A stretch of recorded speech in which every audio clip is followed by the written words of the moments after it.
You're listening to Skeptoid. I'm Brian Dunning from Skeptoid.com. Palm oil, facts and fiction.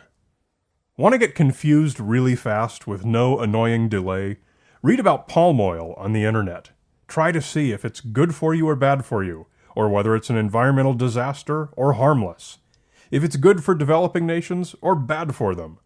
If it's a medical miracle or snake oil. Even sources you trust are likely to give conflicting interpretations. Today, we're going to look at the basics about palm oil and dissect some of the many pop culture claims attributed to it. Palm oil is an edible vegetable oil which comes from, obviously, certain palm trees.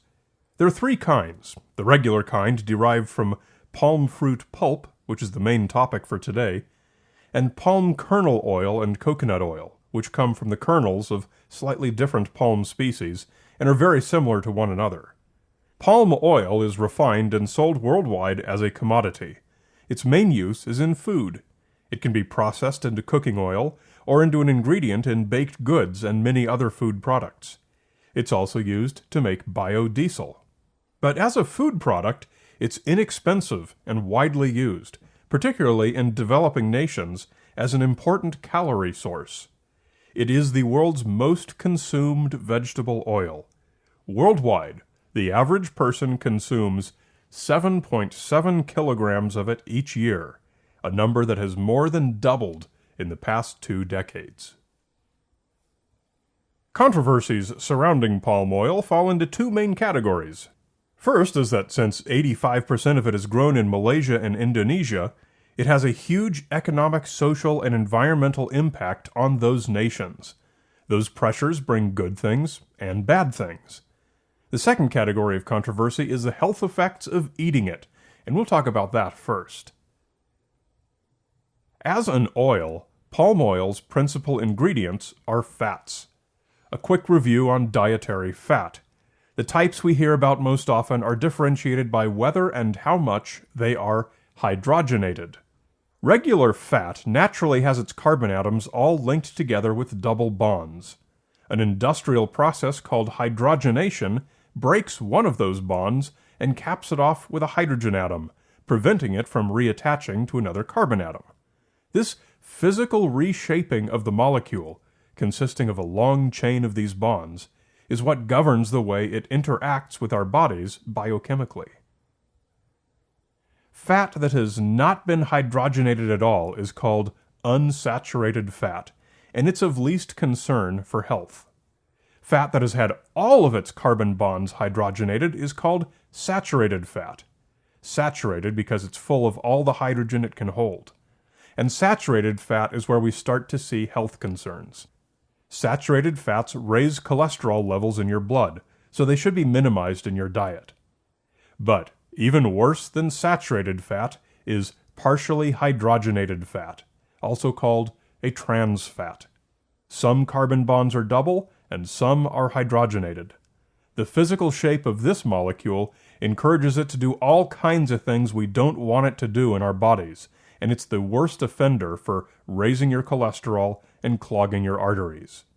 Some trans fats do occur naturally, but the vast majority in our food are those that we make and add ourselves. So, we might ask, why do we even make trans fats? We discovered in the 1950s, before its adverse health effects were understood, that it's awesome for food products. Trans fats have just the right melting point to make a spreadable product with really nice consistency, and they also allow frying oil to be used over and over again.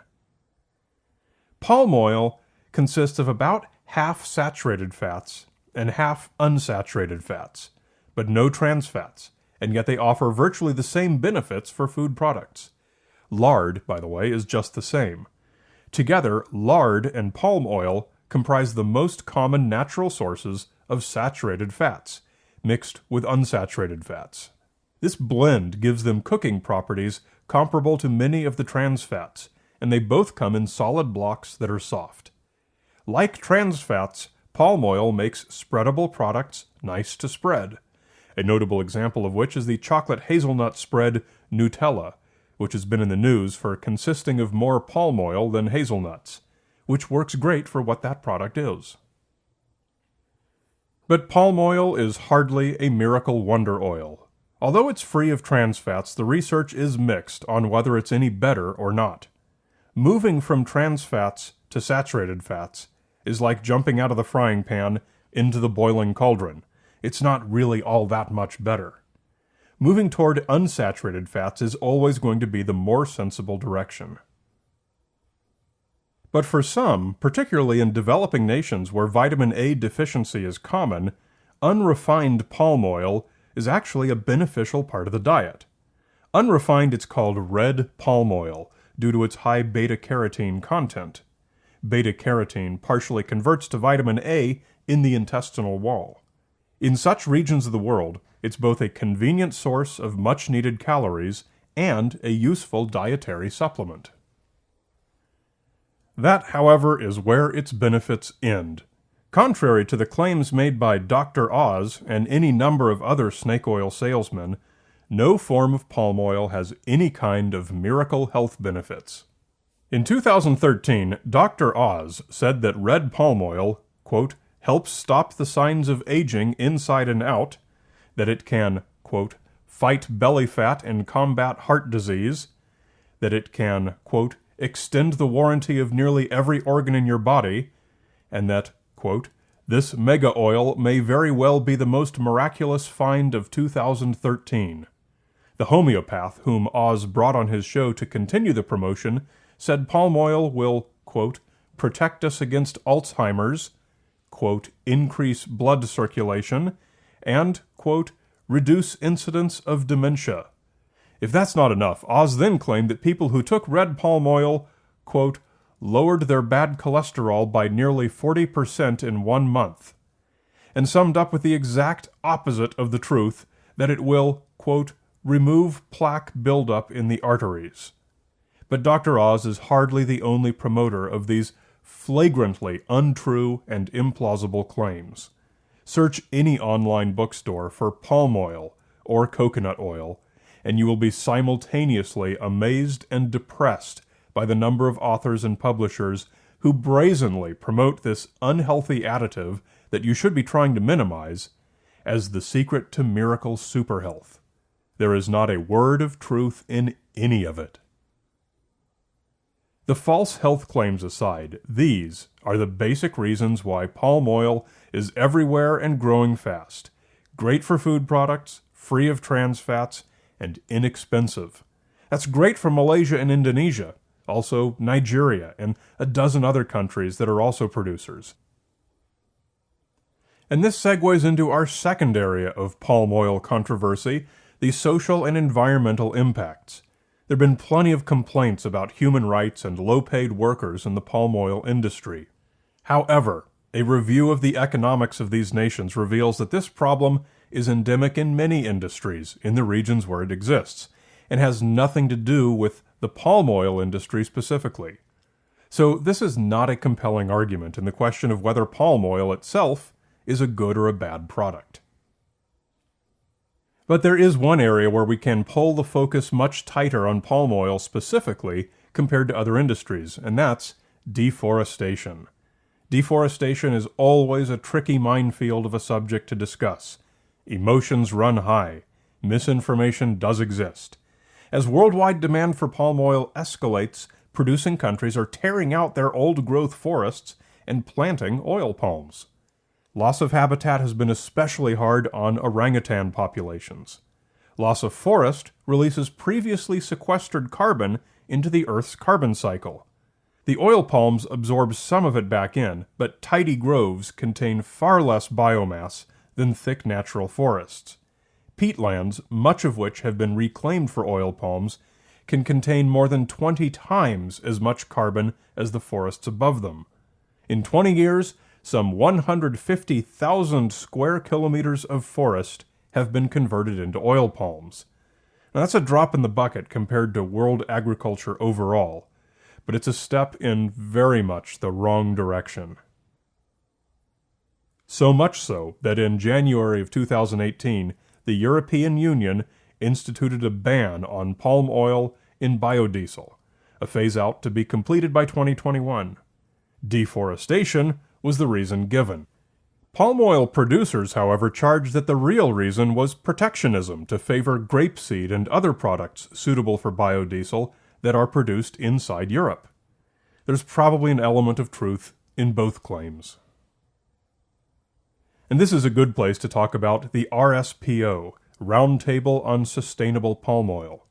This is an industry group that was formed in 2004 and consists of representatives from all areas of the palm oil industry. Faced with mounting criticisms of the social and environmental impacts of palm oil, the RSPO seeks to certify practices which meet sustainability standards of international watchdogs.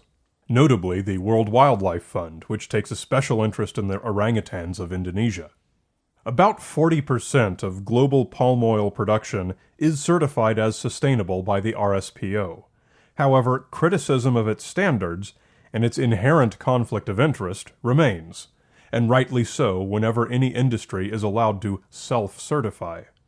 The harshest critics of deforestation, such as Greenpeace, have claimed that RSPO simply bends to the whims of its largest and most influential member producers. As it's hard to develop new palm crops without finding land, RSPO standards have historically looked the other way on deforestation. It's an issue they are keenly aware of, and the situation does seem to be improving as they move toward zero deforestation standards.